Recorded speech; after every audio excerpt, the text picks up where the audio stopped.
Good morning. Here to do another Sunday school class with you. This will put us to April 12th, and I'm going to try to get us caught up by Sunday. We'll see what happens. I got a lot of projects going on with offering things online and getting ready for hopefully that we can meet in our building together again soon. So I appreciate your patience. 2 Samuel 20 through 1 Kings 12. And here's some of the things that I observed. The first one is prayer, and these notes will be included in the attachment I send you. So I noticed a couple of references to prayer. We see David praying in chapter 21, verse 4 and 14, or chapter 21, verse 1 and 14. What's interesting about this is Saul's sin, even after he died, the effects of that shows up, which is pretty sobering. But we see that because of Saul's sin, there was a famine, and it eventually brought justice for the Gibeonites. And then we see Solomon praying. Right off, he prays for wisdom.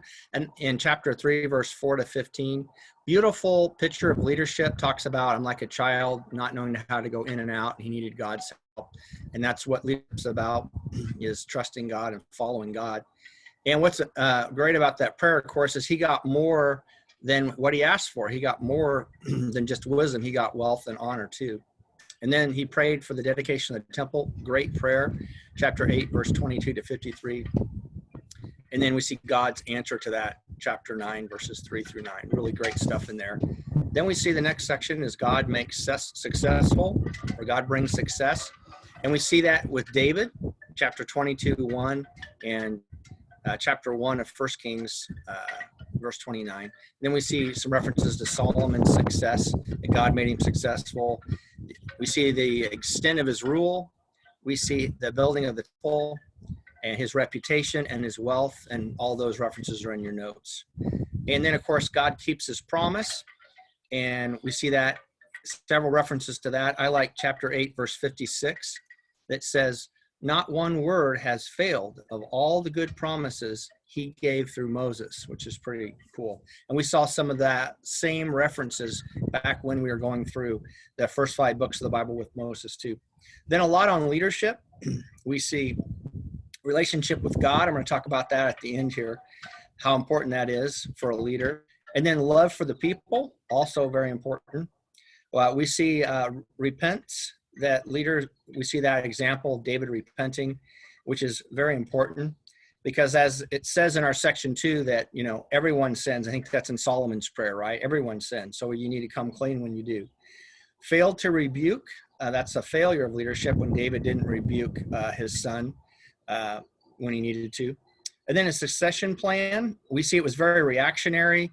David didn't really have anything set up. He just got older and older and older. And then you see these divisions that happen, and then things had to be kind of taken kind of off the cuff, scrambled, and it wasn't a good thing. But we've seen that throughout the Bible, that's not a normal thing for people to have a succession, one leader after the next. The normal is it's just a mess.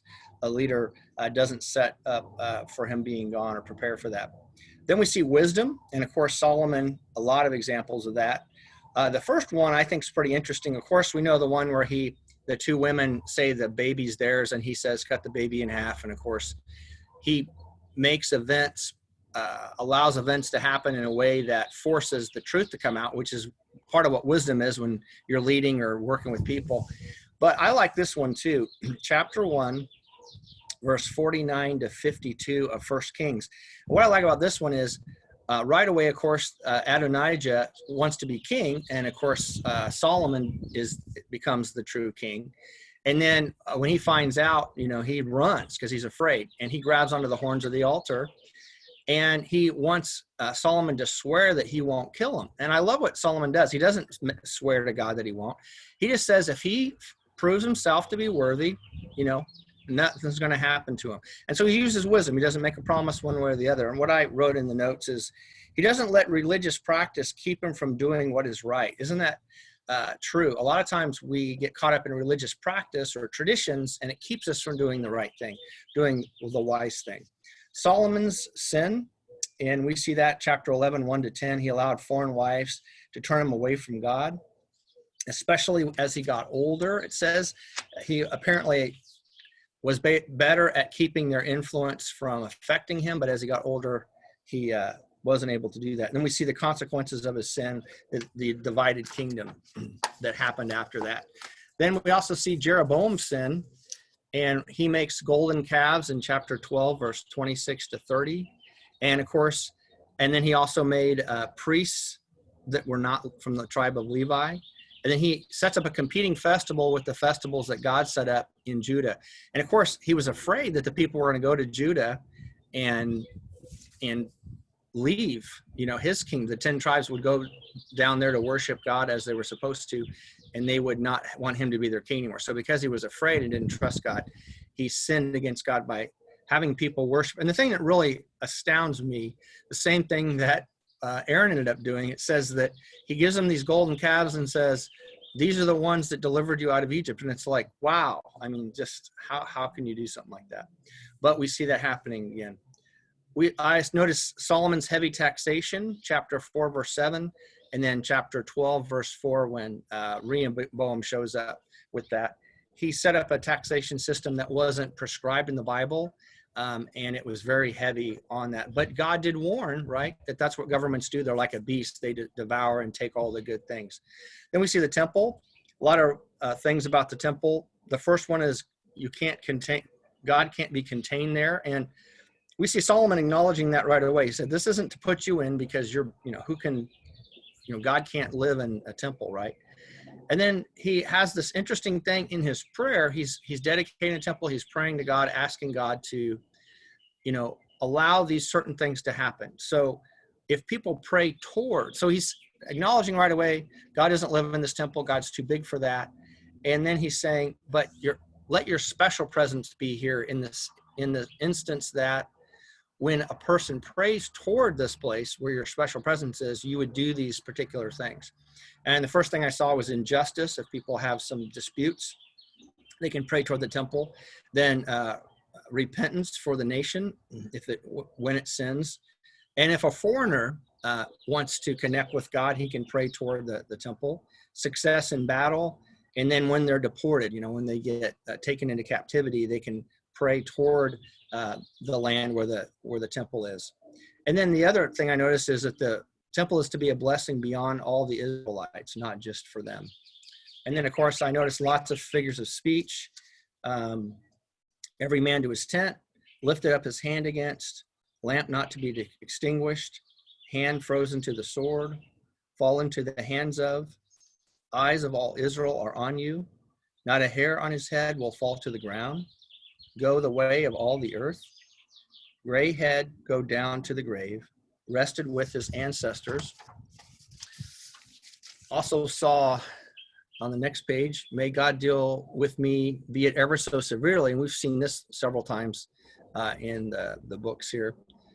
Kingdom established in Solomon's hands, as numerous as the sand on the seashore, and cry out to you. And I forgot to put in the notes, but chapter 22 is just full of figures of speech. I didn't write them all down because I had to write the whole book down. Just beautiful poetry, the same style that we see in Psalms. We actually see recorded here in 2 Samuel 22.